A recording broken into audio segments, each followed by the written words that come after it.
வேலைக்கு போச்சு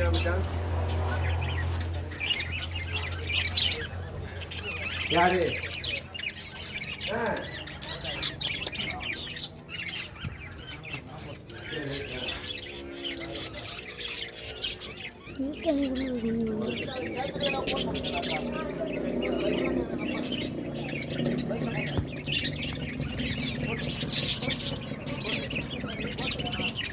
போயிட்டு வந்து நைட்டு 3 மணிக்கு தான் வந்தேன்.